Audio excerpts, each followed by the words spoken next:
to the point now where we have had to actually set digital locks on our building so that we cannot even go in and out of our own offices without activating locks.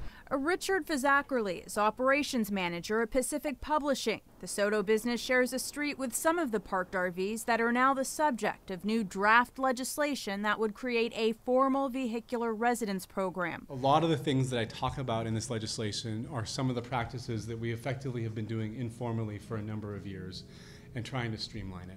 Councilmember Mike O'Brien unveiled his proposal today, earlier than expected, after a working version obtained by King 5 sparked serious concern among local civic groups, including the Soto Business Improvement Area and Ballard Alliance, worried about potential plans to relax parking regulations and enforcement of RV encampments. But we're not blanket waiving parking restrictions or parking enforcement on any subset of the population, nor are we changing where people can park necessarily right now.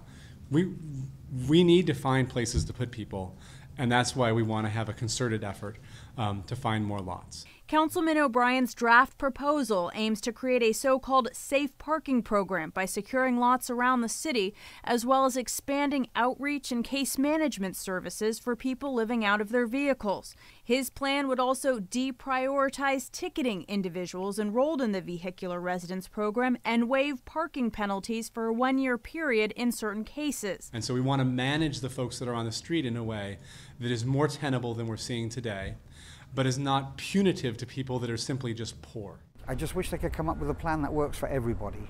Employees and business owners in this industrial district of Seattle say they're still skeptical and want a seat at the table in reaching a long-term solution. If I knew that, maybe I'd run for city council. I would just like to feel safe coming to work. I'd like my employees to feel safe. And business groups that had expressed concern earlier in the week say they are still reviewing this latest version of the draft proposal. They hope to have a chance to weigh in. O'Brien's proposal could go before City Council in September at the very earliest, but some of the proposed pieces, like the additional safe parking lots, would require additional funding and budget approval, and that could be an uphill battle. Reporting live in Soto, I'm Natalie Brand, King 5 News.